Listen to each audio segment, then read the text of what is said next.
we're going to jump right into this live Q&A. So I have a bunch of questions here on Facebook, right? So that's where I directed everybody to answer or to ask a bunch of questions. So let's jump right into it.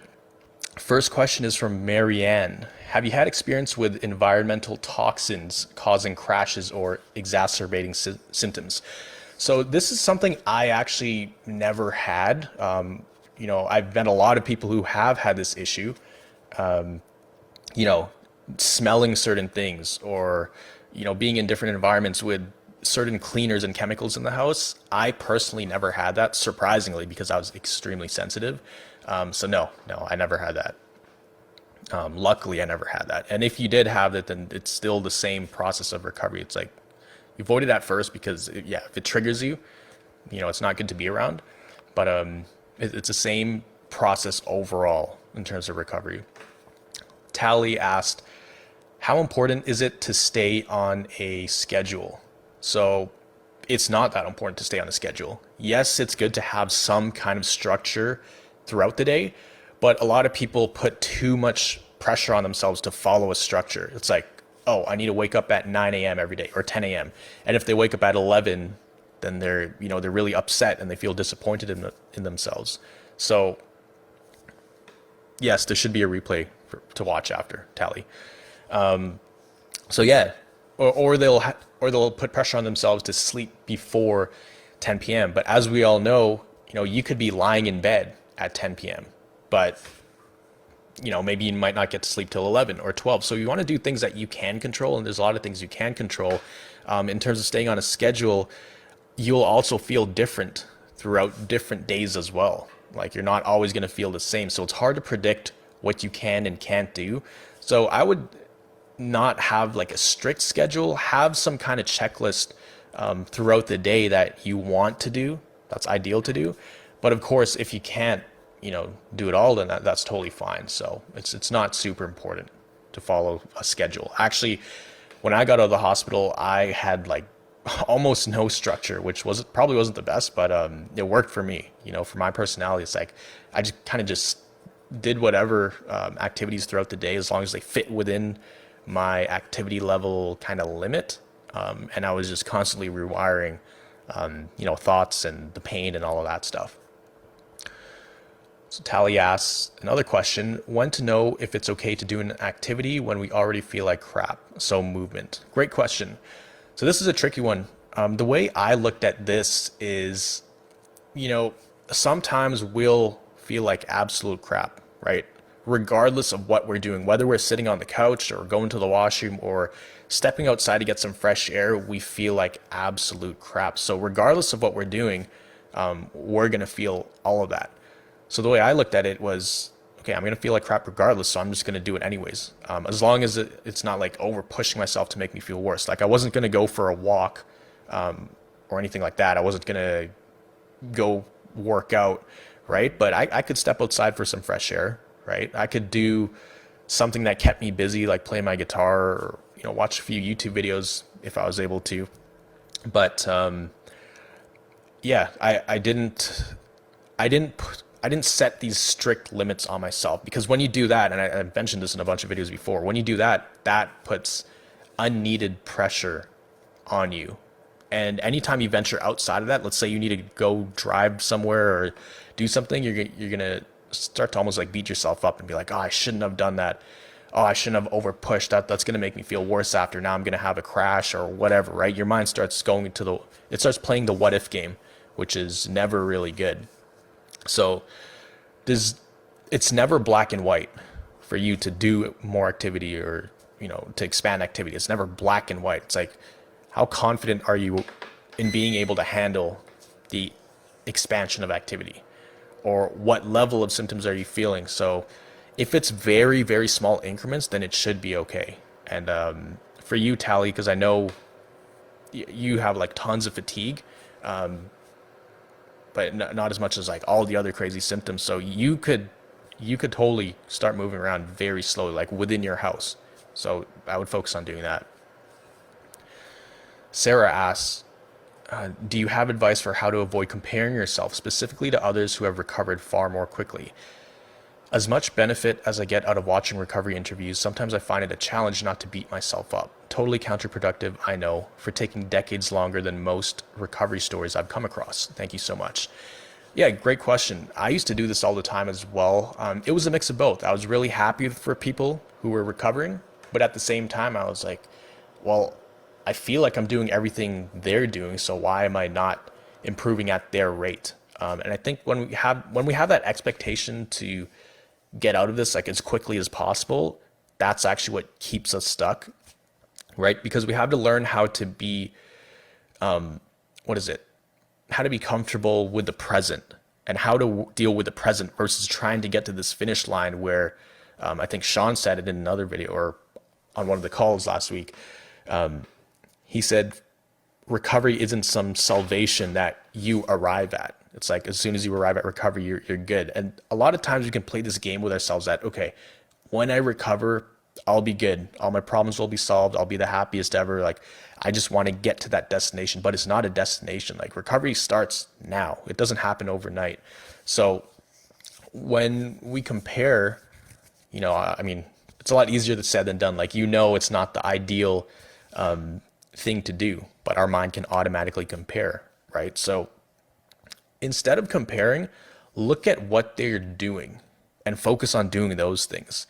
So sometimes we can get so caught up in comparing our journey to their journeys and we forget about paying attention to what they actually did. So that's what I would do. I'd really focus on what they were doing. How did they have these mind shifts? How did these all come about?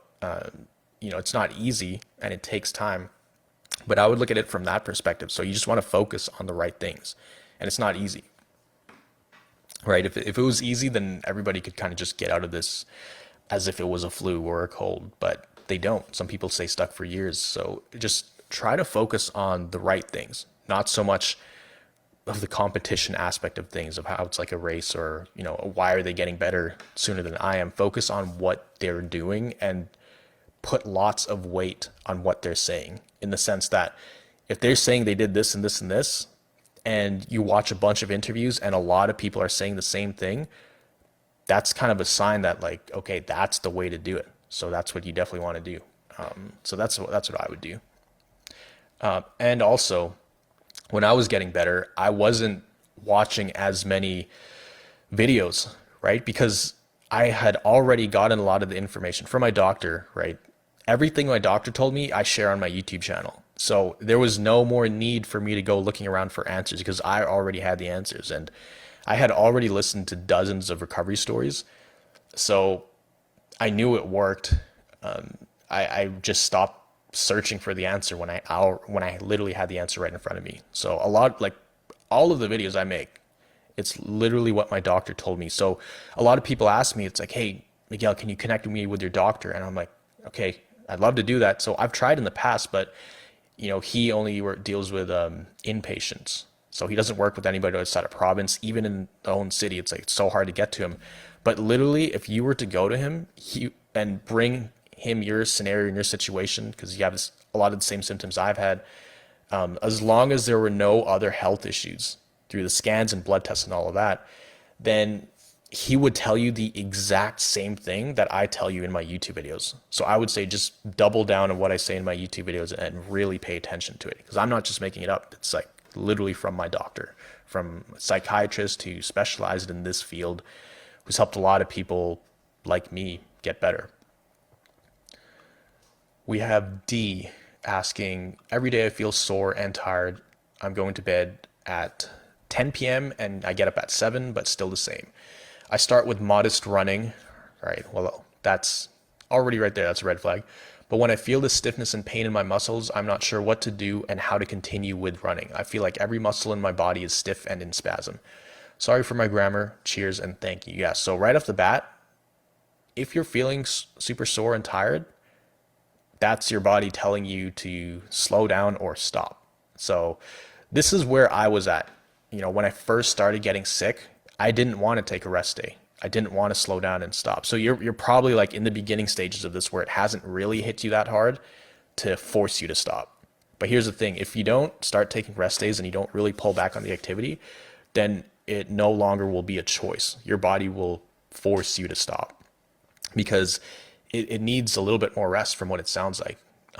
You say you start with modest running, but you feel the stiffness and pain in the muscles. So that's your body just telling you to slow down or stop. So I would take like a week or two off, to be honest, just so you don't overdo it and tax your nervous system. At least 2 weeks, I would say. Realistically, you might need more, but take at least 2 weeks off. And trust me, I know you might not want to stop right now because you're like, oh, I'm going to lose all my progress. Trust me, like stopping now is a lot better than continuing and like, ending up worse, like me or a lot of people on this call, right? So stop it now when you can, is what I'm saying, or control it now and limit it now when you can. Vanessa, how did you know whether the fatigue you experienced was real or not? Sometimes I feel super exhausted and resting doesn't help. And then I need to take a break out of it by going out and doing something. Did you experience that? Yep, absolutely. So what I experienced a lot of times was my body would kind of go into this lockdown mode where even if I was sitting on my couch or lying in my bed, I would feel a lot of fatigue and a lot of chronic pain, like aching and really burning all over my body. I remember the pain was actually a lot more, but they were essentially ways my body was forcing me to stay still and not do any activity, which makes sense, right? Because a lot of us, the thing that made us sick was doing too much activity. But a lot of times when we remove the stressors around, then the stress the stress is no longer around. So there's no reason our body should stay put, but our brain thinks different. It thinks you're going to go out there and start doing all this crazy stuff again and over pushing yourself. So it tries to keep you stuck, but it's also like a false flag. So I was able to recognize that if I hadn't done anything for like 2 days, this is all after I got out of the hospital. If I hadn't done anything for 2 days, but I was still feeling like a lot of symptoms and crap, similar to what Tally asked earlier. It's like, how do we know when it's okay to do an activity? It's, I had the fatigue and the chronic pain constantly throughout the day, and I'd have to rewire the pain. Then it would come back. But regardless if I was lying down on my bed or sitting on a couch or taking a cool shower or anything like that, or going for a walk with my dog, I would feel crappy. In fact, sometimes I'd feel a little bit better when I moved around a little bit because it would kind of force my body to function normally again versus being into this lockdown mode. So if you think about it, your brain is kind of glitching out your nervous system. It's sending these signals to try to keep it tied down, and make sure it stays put. So, the fatigue is definitely real. Like, I don't think there's such thing as fake fatigue, but it's your nervous system sending false signals to your body a lot of the times. Now, I'm not saying if you're feeling tired, then get out there and go for a walk. I'm not saying that, but your body is just a bit confused on whether it should give you energy, should it stop you from going out, and is it supposed to stop you going out by giving you more pain? So it's really confusing. There's a lot of like these glitches going off in the brain, right? So that's where the issue is actually happening. It's in the brain.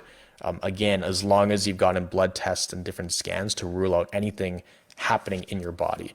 If that all came back normal, then we can be pretty confident that the issue's up in the brain and the way it's communicating with the rest of your body. So I definitely experienced that. Yeah.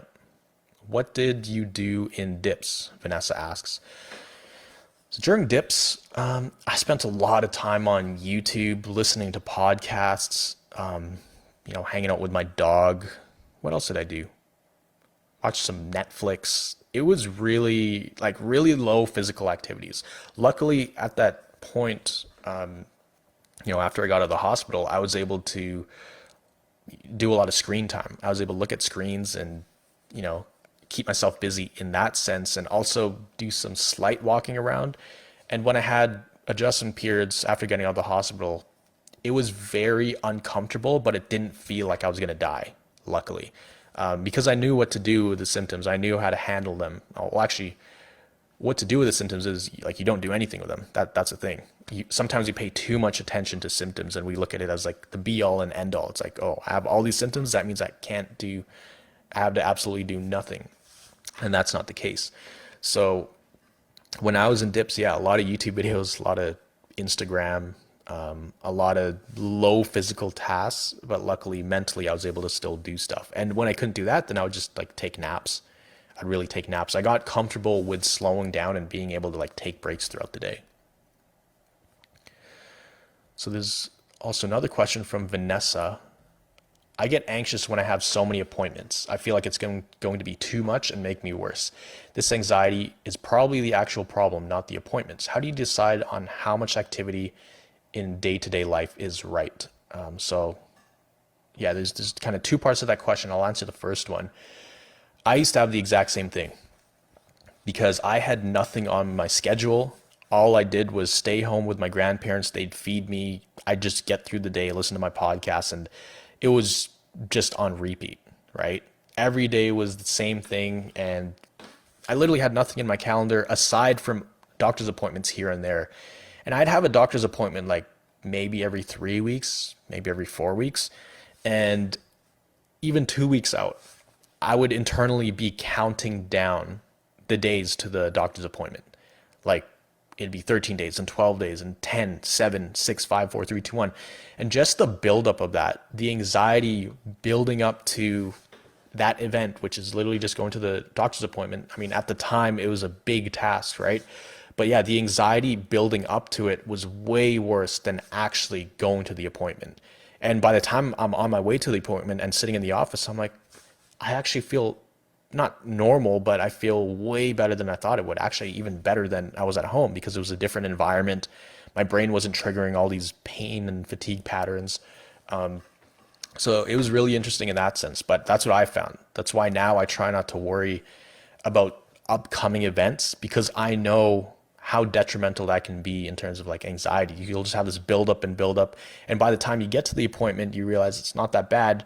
But then for the past week or 2 weeks or whatever, X amount of days, you have built up all this energy and adrenaline.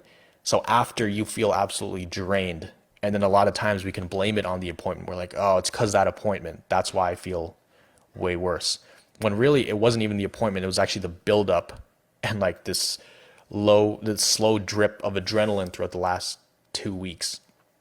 So that's what I would say about that. How do you decide how much activity in day-to-day life is right? That's the thing. Like, there's no exact amount of activity day to day. So this is what I replied to Tally earlier. So just rewind this and go back there because I kind of broke this down. There's no exact right way to do it. There's like optimal things to do and there's optimal things to do and certain things you want to avoid in the beginning, but there's no black and white. Like you absolutely should not do this. Aside from the obvious, like don't go for a run or don't go to a theme park and jump on a roller coaster, right? That's obvious. But in terms of like walking around and doing activity, it's like you have to make that call for yourself. And here's the crazy thing, guys. You guys are probably a lot more capable than you realize. Think of all the times where you thought there was no way you'd go to a doctor's appointment and there's no way you'd get down the stairs or get into a car or survive a car ride. And then you actually survived it and you actually felt decent in the car, right? Or at the doctor's appointment. Think of all those times. So that right there should be proof enough that your brain can kind of switch into different modes. Now, switching into different modes, that's the hard part. That's the part that a lot of times, well, almost all the time, you can't consciously do. It's something you have to train over time. But it's the fear of doing the activities, the fear leading up to doing the activities. That's a big problem. So you're a lot more capable than you realize. The problem is our anxiety about doing activities, but also after when we do get stimulated doing activities, it can feel like a bomb went off in our body. Like we're going to be vibrating, maybe shaking a bit, feeling a lot of symptoms. Maybe we'll feel like we're plugged into an electrical socket. And a lot of times we think we have to do something about that, but you don't have to do anything about that. In fact, the more you engage with that, the more you try to like reason out in your mind, like, oh no, I'm going to be okay. Like this, should I do this? Should I go cool shower? Should I do this? Like, I don't know what to do. You almost go into crisis mode. So you need to like stay as composed as possible. And when I say stay as composed as possible, do the best you can. It never really looks pretty going through an adjustment period. It's never graceful. In fact, it'll feel like a really bumpy ride. but you just got to stay in the driver's seat and just keep going, right? And don't let the car go off the road or off the rails, and I would say don't panic, right? Or don't let it build up to that point where, you know, there's unnecessary stress. A lot of the stress we have with this is internal. And it makes sense, right? Put anybody in your shoes, they would feel the exact same way, right? Because you can't attend a lot of social events. You can't do things that you love to do. You can't, do all the things you enjoy and spend time with family and enjoy just going outside, right? We're kind of robbed of the simple things in life. I don't want to say robbed, but Sean said this as well, and this is a really good quote.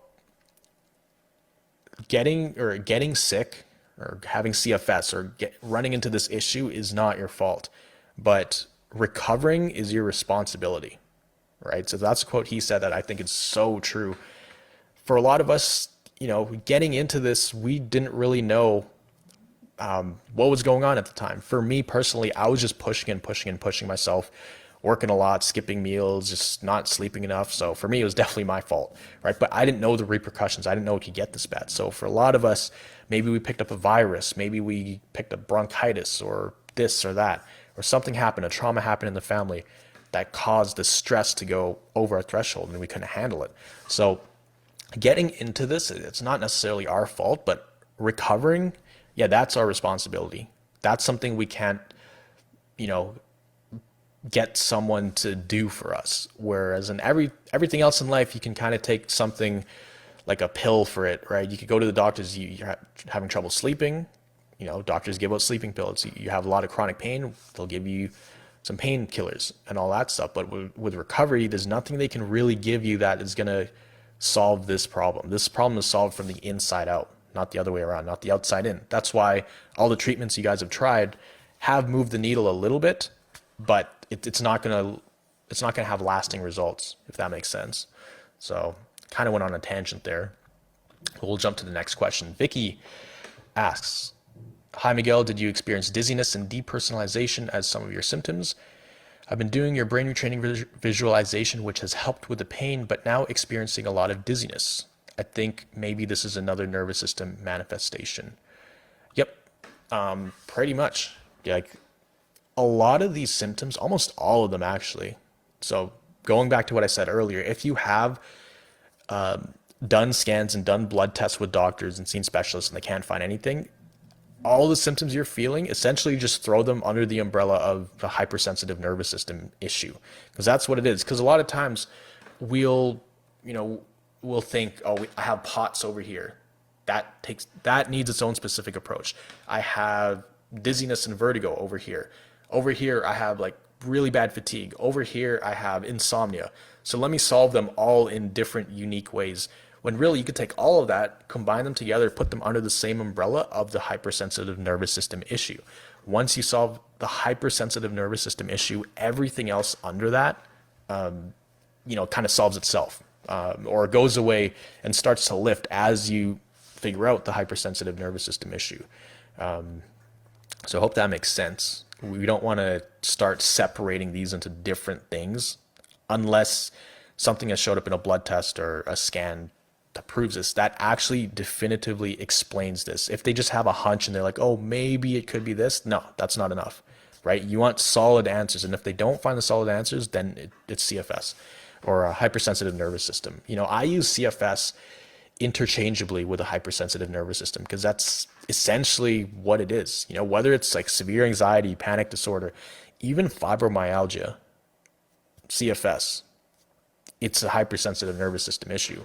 Fibromyalgia is just more so on the pain side of things. Your pain centers are hyperactive. And I had both. Like I had severe pain, like just as bad as a fatigue, if not worse, like really, really bad. Migraines, felt like my body was on fire to the touch. Did I experience dizziness and depersonalization as some of your symptoms? Yeah, I did. So yeah, I pretty much just answered your question. Throw everything under the same umbrella. Rosalind asks, how do you manage things when you're almost but not quite back to normal? Several times now, I've carefully paced my way up to about 7,000 steps a day. And then whenever I've gotten up to that point, feeling good and pretty normal, I've crashed hard. each time this happens, it's harder to get back on that level than it was last time. I'm not currently back to that point. I'm currently more like 2,500 to 2,700 steps a day at this point, up from 800 in December. I'm just not sure how to manage it if and when I get back to that. Great question, Rosalind. So this is something I dealt with a lot before, because yeah, you'll feel normal, you'll go throughout your day and you'll get better and better and better, and all of a sudden it's like you hit a wall, right? Almost no build up to it. It's like, because normally I would have palpitations to kind of warn me to stay, to stay under my activity levels or just to slow down a bit, but sometimes it would literally just come out of nowhere and just whack me, right? So with this, yeah, you're in a gray area where, like you said, you're not quite normal, not quite back to normal, but you're also not bedridden or stuck in the house, right? So this just means you got to take it a little bit slower, right? A little bit slower, and go by not how you feel. I would actually, make a mental checklist of the amount of activity you're doing for someone in your situation. If you've had that experience of like constantly going backwards, or not going backwards, but you make progress, 2 steps forward, 1 step back, 2 steps forward, 1 step back. Just to make sure you're not overdoing it, I would just really watch the activity levels and increase slowly over time. So right now you're at about 25 to 2,700 steps a day. Even that, honestly, with the watch, I mean, I don't want to say get rid of it, but I would probably get rid of it, or just don't even look at it throughout the day, because that in itself is like an internal limiter. Not an internal, that's like an external limiter. You're always going to be checking in with that. It's like, oh, did I stay within my limit? So yeah, I would just, I just continue doing what you're doing, but just go a little bit slower, a little bit slower. But even having like the stepwatch can mess with your mind a little bit, right? Because they're not always as accurate too. Because I remember when I was bedridden, I would wear one for my heart rate, and I would get up twice the whole day, and I'd be turning over in bed a lot, and eating and stuff when I could still eat. But some days it would tell me I had like 800 or 900 steps when I got up to the washroom to go twice. So a lot of times you can overestimate or underestimate. I think depends which one you have, but yeah, just take it slow, and try not to increase, the intensity of activities. Because Rosalind, I know you have a lot of goats you take care of, right? Like 17 or 18 goats or something. Yeah, just slowly increase activity, not intensity. And so I'd have to know more of what you were doing to give you a better answer on this, like what specifically you're doing throughout the day that might be pushing you over, or just your overall levels. Catherine, sometimes I do an activity and feel fine the next day. Then I get a surprise on the second day after with a dip. I often think I'm doing great, then I get surprised later. What's going on? Adrenaline? Great question. And this is something I brought up on the recovery jumpstart calls with our thrivers a few times last week. So if you think about, your nervous system, right? It's gonna have this rebound effect most of the time when we increase activity from what we're normally used to doing. So let's forget about that right now. I want you to think of an analogy. So think of someone trying to gain 10 pounds of muscle in the gym, right? They want to gain 10 pounds of muscle. If you were into fitness before, you know that the only way to gain 10 pounds of muscle is to actually work out and then get really sore, and then the muscles repair themselves, and then that's how you add on more tissue. And through that process of working out, increasing activity, increasing strain on the body, your body adapting to it, tissues rebuilding, and that 3-step process, it happens over and over and over and over again. That's the only way to gain that 10 pounds of muscle. Similar thing with recovery, right? But now we're not working on our muscles, we're working on our nervous system. Our nervous system, we want it to be able to do, this level of activity and handle that much strain and stress. Right now we're like down here. So little by little, we have to add a little bit of strain on the body. In the beginning, it's very, very small, as in like me in the beginning, it was literally getting into a wheelchair from the hospital bed, back and forth. That was my training. So, you increase activity a little bit, and then you let your body adapt, and you increase again. So through progress cycles, you actually little by little move closer to recovery. And in terms of the delay effect, right? Because you'll do activity, you'll feel fine the next day, then you'll get surprised on the second day after with a dip. Similar with muscles, there's something called delayed onset muscle soreness, and this is back from my personal training days. Delayed onset muscle soreness. There's a delay effect for your muscles to feel really, really sore. So you could do a really heavy workout, and then you might not feel it as much the first day, but the second day it'll hit you really hard. In the third day, you might dip even more and like feel even more sore. It's actually very similar with the nervous system. A lot of times there's a delay effect. So anytime you increase activity, just especially in the beginning, give yourself more time, give your body more time to adapt. Like when you increase activity, the next day just take it super easy, or next 2 or 3 days take it super easy. That way, your body has a chance to catch up and kind of adapt to it. Because the nervous system right now, it has a hard time adapting to different situations. We just need to give it more time. Whereas like a normal person, here's a perfect example. They could go run down the block, or a typical teenager or someone in their 20s. They could run down the block or lightly jog. Their heart rate's going to be high, but once they stop after about 5 minutes, their heart rate's going to be way down and it's going to be normal. Whereas people like us, if we do that, our heart rate's going to be high for like, next day or so, or 2 or 3 days, or we'll crash, right? So yeah, we just give your body a little bit more time to adjust to it. That's what I would say for that. So Sabrina, I'm ill for about 5 years now, and I can't accept the situation that I have nothing what I wish. Own home, relationship. I really try to be happy with the situation, but no, I'm not happy. I try everything to get out of it, but it does not function. How can I accept the situation? So here, there's a few things I'll comment on here. Yeah, it's hard to accept the situation, not just physically, but like mentally. You are stripped from a lot of your identity, right? The person you were, all the things you were able to do before. But when you say, I really try to be happy with the situation, but no, well, that's the thing. Like, if you try to be happy, then you're almost just fooling yourself, and your brain is a lot smarter than you think. You're not going to outsmart it. How you can't be happy in this situation? Like realistically, like you can be grateful that you're still alive and you have access to food and water and this and that, but I wouldn't say you can be really happy, because how could you be happy when you can't do a lot of stuff, when you see everybody else doing everything and you're kind of stuck at home, right? So I would shift that. I actually just filmed a video on this. People are constantly trying to find that even ground between being super upset and disappointed and like being sad and angry and being happy and excited and all that, right? And all of that. So a lot of times we think it has to be one or the other, right? We're either sad or happy, or either angry or excited. In the middle of that is gratefulness. And for me, that's the ground that I found. It's being super grateful just to even be alive.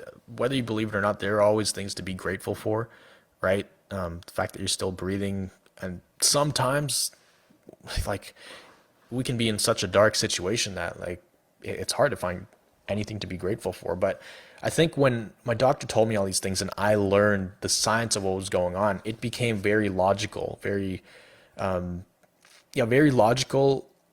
The path to recovery. The path to recovery became very logical.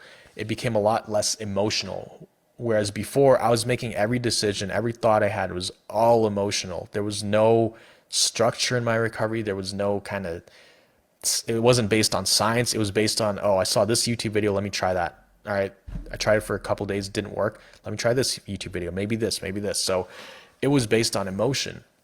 But when you really understand and internalize the science of what's going on, how it's just a hypersensitive nervous system issue, and all we have to do is really get it to try to function normally again, to try to have it be less sensitive. And in order to do that, there's two options we have every single day, every moment we feel symptoms, every time we have a negative thought. On one hand, we have, it's like a big jug of petrol gasoline.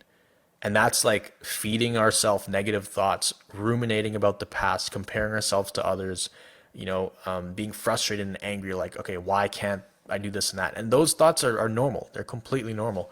But when we sit in those thoughts for hours, days, weeks, you're essentially pouring fuel on the fire.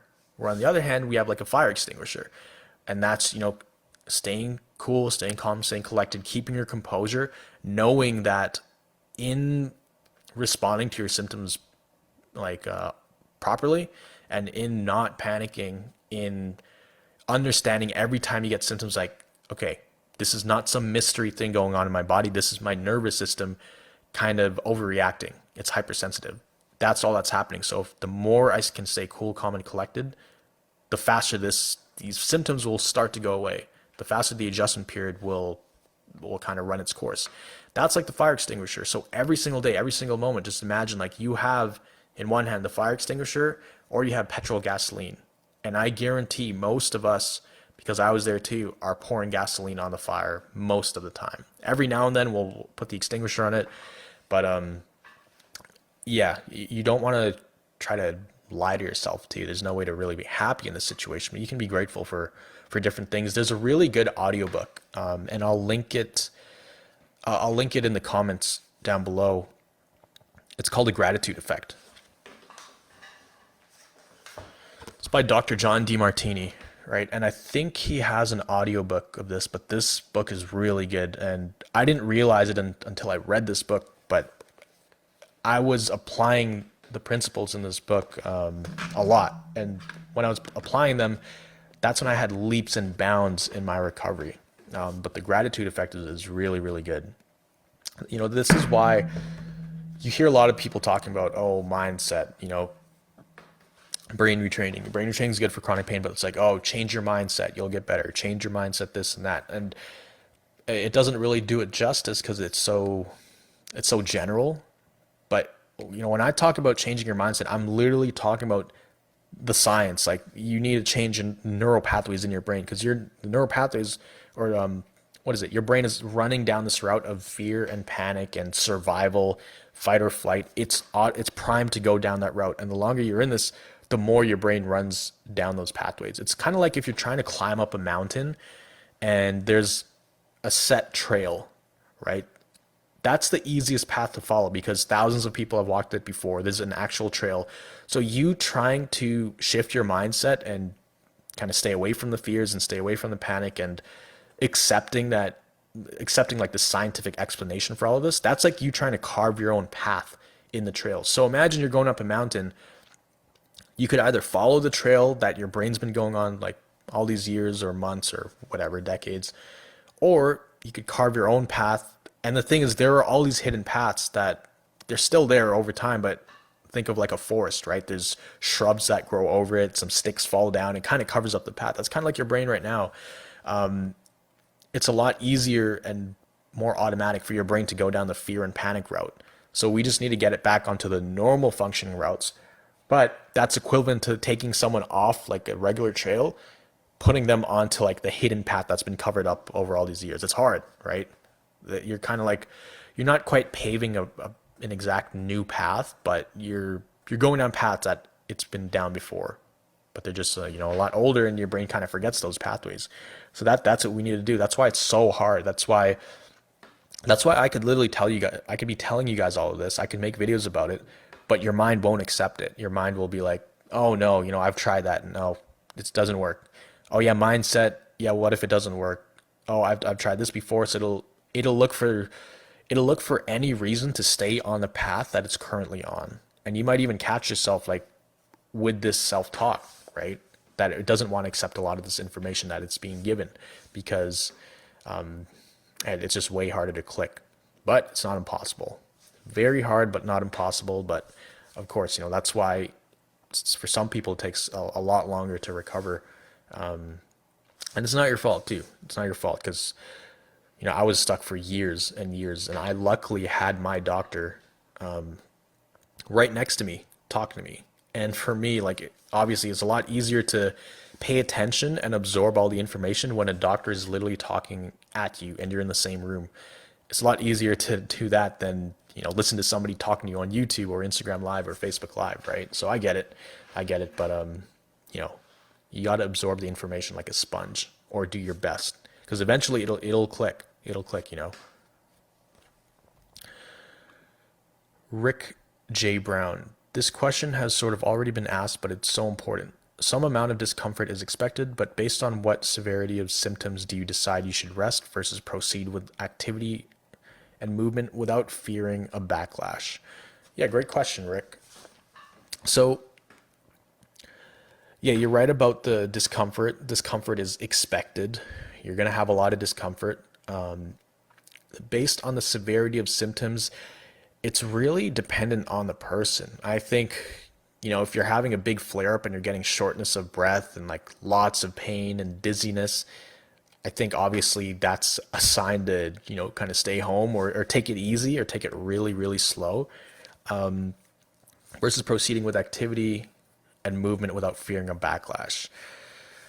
So here's the thing, in the beginning, it's really hard to break out of that current activity level that you're at because one, the confidence isn't that high that, oh, if I do all these things, am I actually going to be okay after it? Because leading up to this point, everything I've done has just kind of made me worse. So that's something that's going on in the back of your mind. Number two, you're kind of like testing these concepts. It kind of ties into number one because there's no proof that this actually works, at least for you, because we might see other people using these concepts and it's slowly getting better, or we might have seen people like myself like recover from this and being able to go run around and stuff, right? So we see it work for other people, but for us, our brain is bringing these things up in our mind that, oh, maybe we're different, maybe it won't work for us. So I think really understanding the science of what's going on. Now, there's no black and white of when you should, rest or proceed with an activity or movement. I think do what you feel you can handle. For most people, the biggest thing is not so much the activity, but it's your response to the activity. So maybe doing an activity triggers a lot of, fight or flight feelings. It triggers a lot of, anxiety, panicky feeling, a lot of buzzing inside. Maybe you feel a little bit dizzy. Maybe you have a little bit of chronic pain. But regardless of those feelings, no matter what's happening in your body, what you're currently feeling, how are you responding to that? Are you panicking to it? Are you starting to go down the negative spiral of like, oh, what if this happens? What if this happens? Do you start playing the what if game? And if you are, that's what keeps the spiral going downhill, right? So what you're feeling isn't as important as how you're responding to it. My doctor told me, the golden rule in all of this, and this is the absolute key to recovery. Your response, or what is it? Your success in recovery is determined by how well you respond to symptoms. So almost every second, every minute, every hour of the day, Miguel, right now you're feeling symptoms, right? I was like, yep. Here I am sitting in a wheelchair listening to him, right? He's like, every hour of every day you're feeling symptoms, you're feeling doubt. I know you're a bit scared, but you have two options. One, you respond well to the symptoms, like you don't go down that route of, oh, I'm going to get worse. I feel like I'm going to die. What if this happens? What if this happens? Am I ever going to get better? You don't go down that route. The better route is when you feel all these symptoms and you feel everything going on in your body, you just tell yourself, okay, this is the nervous system being hypersensitive. This is my nervous system acting up because it's trying to protect me. It doesn't know what to do. It's kind of just my nervous system itself is panicking, right? It's locking me down, putting me into survival mode, or it's putting me into fight or flight. So I would experience like a mix of both. I would feel like I have those fight or flight symptoms, but I would also feel like I was in that freeze mode, like I didn't want to move. And like, lifting up my arm or moving my hands, that would give me a lot of like physical anxiety. But at the same time, I was fully bought into everything he was telling me. So I just knew that the better I handle these symptoms, the faster I was able to get out of it. So that's why I was able to increase activity, a lot quicker than I thought, surprisingly, because I knew that even though I might feel a bit worse after, I know if I respond properly, then I'm going to be okay. Now, again, that's not to say, increase your activity times 5 or times 10. Like, don't go for a run, don't go for a swim, don't go for a jog if you haven't done that in a long time. Take it easy, take it slow at first, because as you overcome these progress cycles, as you go into adjustment periods and you come out of them, you're going to have more and more confidence within that, oh, the stuff really works. Like, Normally, if I did that, I'd feel symptoms for a week or 4 or 5 days or 3 days. But because I stayed cool, calm, and collected and I didn't panic, that went away a lot quicker than normal. So then there's like a little bit of confidence. Then you do it again, then there's a little bit more confidence. And then let's say you have like a tank here, right? As you go through these progress cycles, and progress cycles are essentially, you have an adjustment period, you get through it, and then you come out of it. So you're able to get to that next level of confidence. And the more progress cycles you have under your belt, the more confidence you have until you're so confident that you know exactly what to do whenever situations come up. So I actually had a situation like it was last year. I think I was just really, really stressed running my video production company. There were just so many projects going on at once. I was coordinating with like 20 people back and forth. I remember one night I actually had like a panic attack. This was like last spring or something, a panic attack. But here's the interesting part. I was lying down. Then I wake up at 1 a.m., feel really weird. My chest is like fluttery. I feel my body kind of like shaky and sweating. I'm like, well, what is this? Is this, no way, is this a panic attack? Like I haven't had this in a long time. So then I felt my heart rate go faster and faster to the point where it was like, duk, duk, duk, duk, duk, duk, duk, duk. And I was like, holy cow, it's actually happening. But, I kind of just let that pass. And there was maybe like 10% fear, but the other 90% was like, whoa, let's see what happens. Because I've had so many of them in the past. I know it's not going to kill me. There's very little fear around it. But yeah, I had that panic attack and it felt like a roller coaster ride, to be honest. And after I was like, whoa, that was crazy. Whereas before I would be freaking out. I'd be like, oh, am I going to survive? Is something bad going to happen? And so the panic attack, it was just like a release of adrenaline. That's all it was. It was a release of adrenaline. So once the adrenaline like increased, then it slowly died down. If I had gotten really stressed about that and started questioning like, oh, am I going backwards? Am I going to get sick again? It would have been really bad. Like I probably would have had symptoms for a week. But, after that, mini panic attack, I was pretty much back to normal the next day. That adrenaline just needed to escape my body. But here's the thing. I didn't have I had very tiny amount of fear towards it because I knew exactly what happens. I knew the science of what's going on. The problem is a lot of the times we don't know the science of what's going on. We don't fully understand it. So we're still questioning, why is this happening? Why do I feel this way? Why is this? When you understand all this stuff and internalize it, you kind of come up with your own solutions. So you just have to follow a few basic principles. And if you follow those, then it's really easy to stay on track, right? So there's no exact plan that I can give you to get you to recovery, but there are certain principles and frameworks that I can teach you to help you get there. It's kind of like if you were in a foreign city and I gave you the roadmap and be like, okay, you're going from here to over here. You're going from here to over here. That's the general direction. Just follow the map and do that, right? I'm not going to tell you exactly when to stop at every red light. If someone's crossing the street, I'm not going to tell you to stop. I'm not going to tell you if someone set up a fruit stand at some street and you need to take a mini detour sometimes. I'll help you get back on track, but there are certain things that, you're going to have to make decisions for yourself, but I can give you the overall like general direction for that. That's what we do in Recovery Jumpstart. And that's why it's rare for someone to join and after a month they're like good to go. Like they're set on their way. They don't need me anymore. People usually stick around for, several months because it takes some time for this to click in. Because as you move forward in your recovery, like there are certain things that you need to do in different stages and you need to gain more and more confidence. Once you have that confidence, once people have that confidence, then they start, missing a call here and there. And like they start living their life. They start living their life and focusing on doing that a lot more than building their life around recovery. Because in the beginning, everything revolves around recovery and we could get very hyper focused on it, which makes it really hard to actually break out of that cycle of overthinking and like, being hyper vigilant about our symptoms and all of that stuff. You want to find things that you actually like enjoy, that you can forget even for a 30 or 60-second window of time, that you forget that you're actually sick, whether it's playing guitar or watching funny video or whatever, right? Doing things versus just like kind of sitting on the couch all day or in bed and not doing much. And I know it's tricky. Like if you're in that stage where you have to be confined to a bed all day, see if you could sit outside, even just sitting outside. That's what I try to do a lot. But yeah, so yeah, those are all the questions from, whoops. Those are all the questions from the Facebook comments. Let me see if there's other questions from the live stream. Lisa asks, is anxiety between meals a part of this? Is it normal to wake up with anxiety that only goes away after eating? Yeah, that's the very, very common.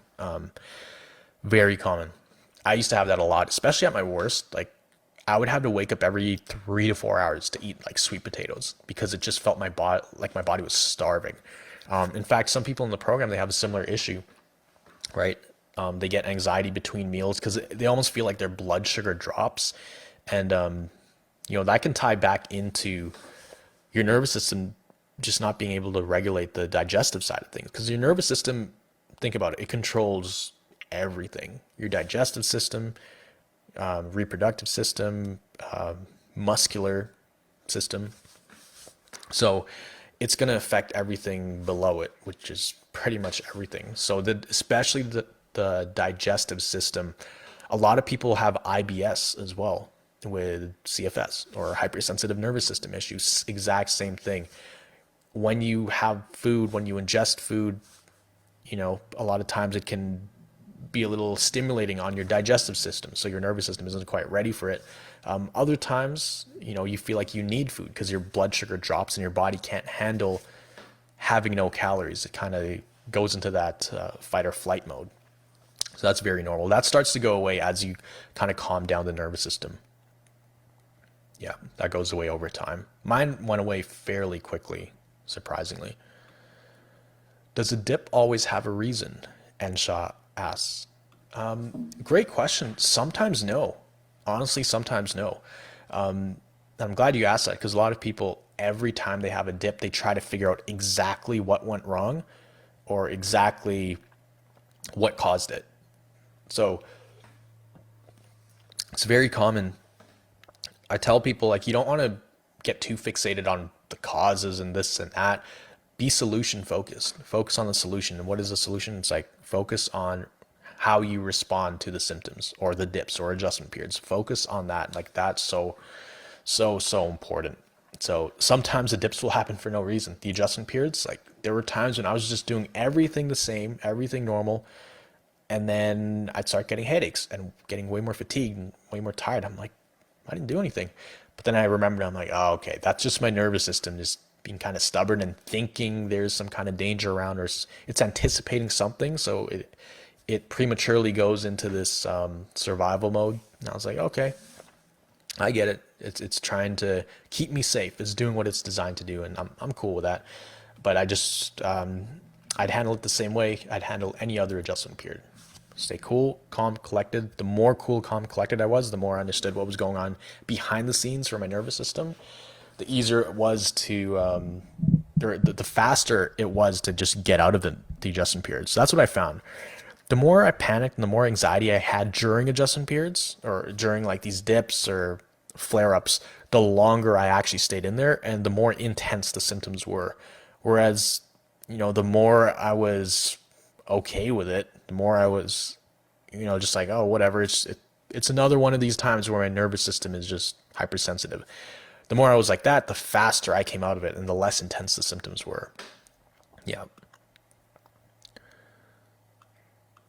Vanessa asks, I have strong cognitive problems. I feel disoriented.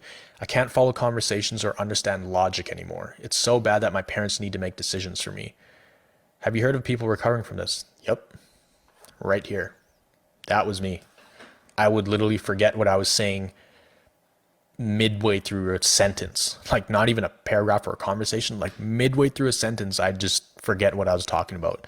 It was really weird. It was kind of scary too, because I felt like I was going crazy, but essentially cognitively, my brain was just like, okay, we'll stop you from moving around, like any kind of moving around will give you chronic pain and fatigue, and we don't even want you to think about anything. So it just gave me a ton of brain fog. I couldn't really process a lot of things. A lot of things didn't, they didn't make sense. I couldn't follow conversations. So that goes away as well, for sure. Teresa asks, when we do the lights dimming and expanding in the pain centers, do we picture our own brain inside our head or just a brain outside of us? Could be both, honestly. Could be both. Whatever works best for you. I did a mix of both. I think when I started doing it, I pictured actually exactly what I show in my videos. So I would picture like a silhouette, which is my body, and I'd picture like these pain centers in my brain lighting up and connected to my body also lighting up. Wherever it was painful, I would imagine those glowing as well. And then when I could kind of make that connection after, I don't know, 20, 30 seconds, then I just focus on my brain, like inside my head. But there's no right or wrong way to do it. In fact, it got to the point where I didn't even picture the brain centers glowing. I would picture like a thermometer with a level, like a level meter. So where is it? So let's say this is like a thermometer, or let's say this is a thermometer. When I would think of pain, I would think of it like up here in terms of levels. So say it was like an 8 out of 10, then I just consciously like really try to picture the pain going down to about here. And then I would actually feel the pain drop. And then the pain would slowly creep up after a few minutes or an hour or a few hours. And then I just bring it back down. And then it would go up and then down. So the most important thing here is just getting your brain to recognize that it has even a small level of control over the level of pain that you're feeling. That's the most important thing here. We want your brain to recognize that it can consciously affect the level of pain that you're feeling, because chances are this is chronic pain, right? If the pain comes and goes, if it moves around on your body and it's correlated with when you do more activity, then the pain comes, that's chronic pain.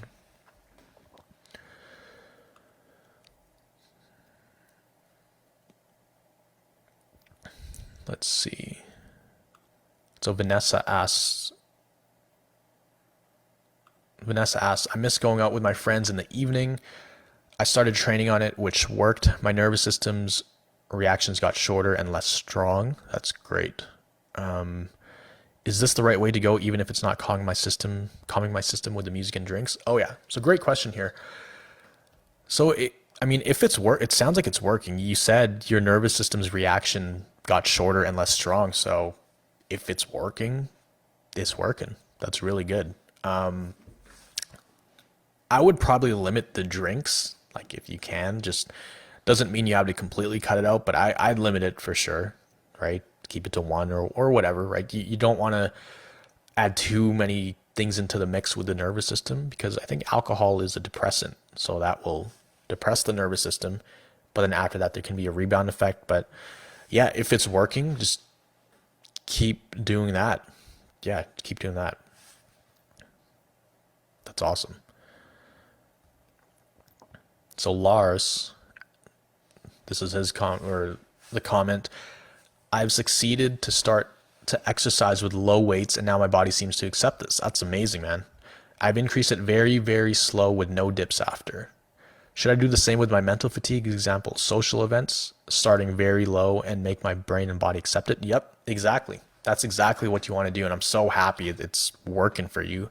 I'm sure it wasn't easy, and you had to be very patient, but that's amazing, man. So it's kind of like, think of all of this like exposure therapy on your nervous system. And anything could be exposure. It could be emotional stressors or emotional stimulation, or mental stimulation, cognitive stimulation. When I was in adjustment periods and dips, like reading a page in a book hurt my brain and actually caused pain in my body, which is crazy. But that was just more proof that this was chronic pain, right? But no, that's really good. Yeah. Do the same with your mental fatigue. Start with small social events or small things, and do it kind of like exposure therapy. Sonia, since knowing CFS is an overactive nervous system, I seem to be more sensitive, or maybe I notice it more. Is it normal for a while? You seem to notice it more. Yeah, that's a bit strange. Can you elaborate on that? Like, you're hyper aware of it? That might happen. And the thing is, it comes and goes, like depends on your anxiety levels too and how many symptoms you're feeling. Sometimes you'll notice stuff more, sometimes you'll notice stuff less. It also depends on like what else is happening in your life. Because what I found when I had stuff to do, like if I'm at a grocery or with family or whatever, I would sometimes even forget that I was, pretty sick, even just for small windows of time. But other times when I didn't have much on my plate, I was actually, all that focused energy went to like the recovery, and I was like hyper vigilant. That's why it's good to find things that you actually enjoy to do throughout the day. Valerie, I'm in my first major crash since recovering to about 80% over the past year. So there's no such thing as percentages. Let's get that out of the way first. I've been resting and focusing on mindset and meditation. I know that there is a lot of literature and info about avoiding crashes at all costs. It is hard for me to not feel guilty for pushing too hard. Do you have any advice or experience with crashes like these? Yeah, crashes are tricky. They're definitely a bit demoralizing because like you feel like all that hard work has gone down the drain, right? But I feel like when it gets to that stage, the best thing you can do is not ruminate about the past and feel guilty, because that's going to keep you stuck longer. And the whole goal with this, it's not to get out of this thing as soon as possible. It's to understand what's going on and how to fix it, that so that way you can prevent something like CFS from ever happening again. So the crashes will, sometimes they happen. Crashes are essentially like major adjustment periods that sometimes take weeks or months to get out of, right, to get to that same level you were before. So yeah, in terms of the guilt stuff, the guilt, like I talked about earlier, the guilt is taking the gasoline in one hand and pouring it on the problem, right? Whereas being able to just tell yourself like, okay, I messed up, I just shouldn't do that again. That's like putting the extinguisher on the fire. But we just don't want to add more fuel to the fire, more gasoline. So that's essentially what guilt is. And yeah, you might feel guilty for a few hours or even a day or two, which is okay. It makes sense. Like get it out of your system, get the frustration and anger out, but don't sit with that for days or weeks. Like do not do that. Because if you do that, you're keeping yourself stuck longer than you need to be, So that's what I would do. Vanessa asks, once again about the cognitive issues I spoke about earlier. I should have mentioned that I have made a lot of progression physically from bedbound to 10,000 steps. That's amazing. But my cognitive issues have gotten worse instead of better. How is this possible? Yeah, I mean, so that just comes with time, right? The cognitive issues will catch up to the physical progress, right? So I'd continue focus on doing what you're doing, and the cognitive issues will catch up, right? Sometimes they don't all recover at the same pace, the mental, the physical, and all these things. But I mean, bedbound to 10,000 steps a day, that is massive. Like you should be like, I would really focus on that and being super grateful for that. The cognitive issues will fix themselves. In terms of it getting worse, not better, I mean, are you doing I would need to know more information. It's like, are you doing more mental activity throughout the day? Are you on screens a lot of the day? Are there emotional stresses in your life that are causing your brain to kind of like blank out, to block these things out, right? But that sounds freaking amazing. Bedbound to 10,000 steps a day. I think most people on this call would kill to be able to do that. All right, let's answer some questions on Instagram. Let me scroll up here. We actually got more people on Instagram than we do on Facebook. So I'm just going to scroll up. I could answer questions for another 5 minutes. Let's see.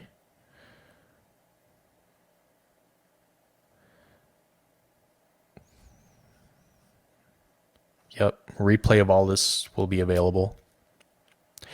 So Terezi asks, I've always wondered if panic disorder and CFS is the same thing. It's pretty much the same thing. Pretty much the same thing. Panic disorder, it's just more so on the panic anxiety side of things. A lot of the mental stuff, but still a lot of physical symptoms. Like, they're pretty much the same thing. CFS, people with the label CFS typically experience more fatigue than just the panic attacks and all that stuff. So that's the only difference, but they're all under the same umbrella of like a very hypersensitive nervous system issue.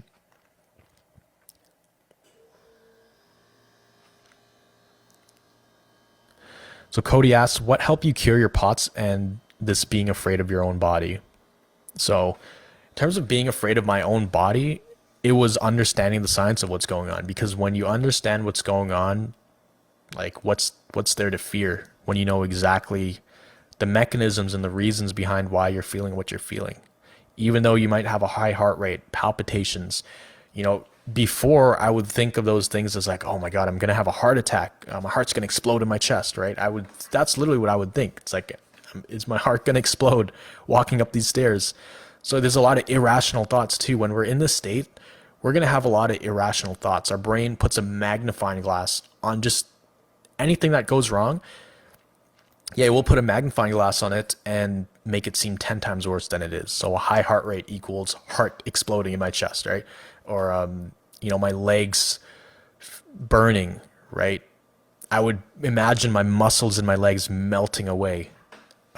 So when you understand what's going on, you understand the science, it becomes logical, not emotional. And there's a big difference, because if you're responding with emotion, we're just going to be trapped in the cycle forever if you're responding with emotion. Whereas logic, you're able to actually look at things black and white. It's like, okay, I'm feeling this because of this. I'm feeling this because of this. And there's a lot of guesswork.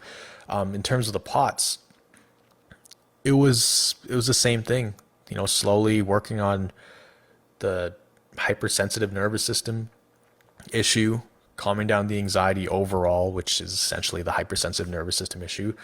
As that started to, slowly get less hypersensitive, the less symptoms I felt overall. The headache started going down, fatigue started going down, the POTS started going down, everything kind of started going down. So yeah, when you say what helped you cure POTS, it's the same thing as what helped me cure everything else, because I focused on one problem. I didn't even focus on POTS or insomnia or anything like that. I focused on the nervous system. I focused on one problem versus like 10 of them. I'm actually writing a book right now where I kind of break all this down, which I actually finished the book. You might have seen all my stories, guys. I'm talking to people on Instagram. I finished the book, and then for some reason, the whole document just disappeared out of my drive. So I had to restart it, which is a bummer, but that's okay. We got Junior on the call on Facebook. Junior is one of the Recovery Jumpstart members, Thrivers. You might have seen him on YouTube. I have him on my channel. His Thriver experience with the program, he's crushing it. It's funny. Junior actually, so he's been dealing with this for a while. Actually got chased by a dog.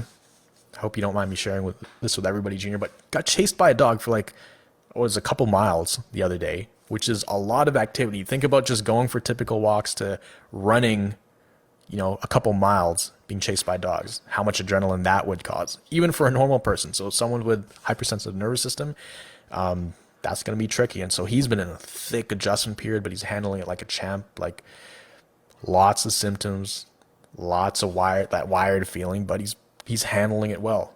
And I have no doubt he's going to come out of this way stronger than before. And that's the biggest thing.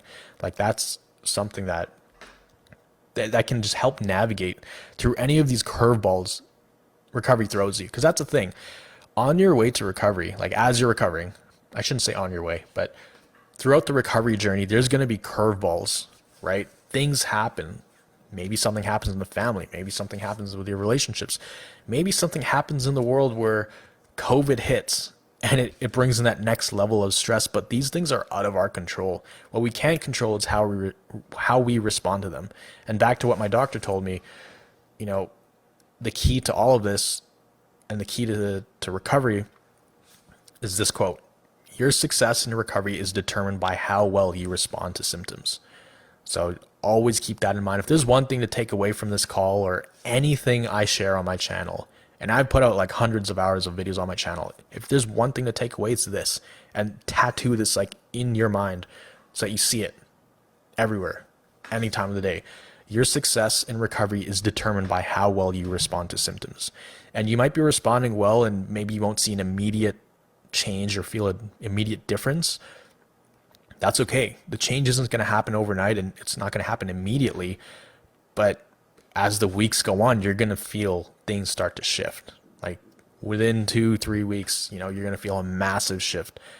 Reduction symptoms, reduction in intensity, they're still going to be there, and there still could be flare-ups, but that's really the key to all of this. So Valerie asks, when's the next program group? Great question. So the next program intake is going to be on April 29th at 9 a.m. PDT, so 9 a.m. Pacific time, so Vancouver time or LA time, right? It's going to be April 29th. There's 5 spots left. We already have 3 people signed up and joining it, and it's cool because this group, every group, I'm actually adding new stuff to it. So with this, I've added the video journal, right? So you're going to be documenting your own recovery journey, right? And that way 3 months, 6 months, 12 months from now, you're going to be able to look back and see how far you've come and just look at how your character has developed over the weeks and months. So that's just one of the things we're adding. We're going to obviously do the weekly group coaching calls. I've actually broken a lot of the concepts down from my YouTube videos and put it into order in terms of like importance of recovery and different steps of recovery. So the first 6 weeks is actually videos that kind of break all of that down. Very short videos. I'm all about simplifying things and not overcomplicating things.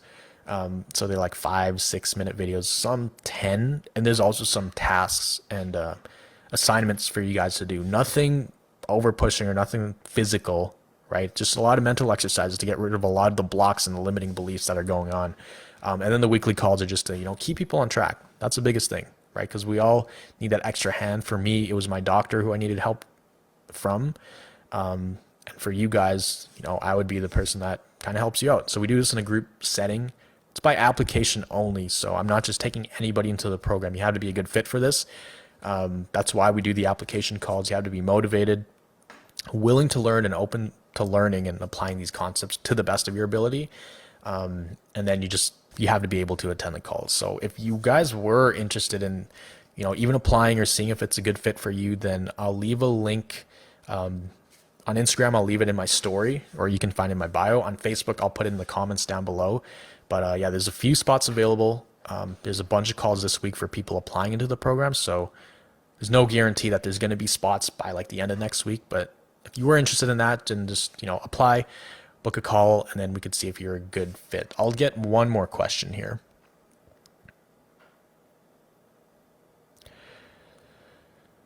So here's a good question. Can you be active like you were before, or you have to slow everything down in your life? No, I got to the point where I was like more active than ever, especially last summer.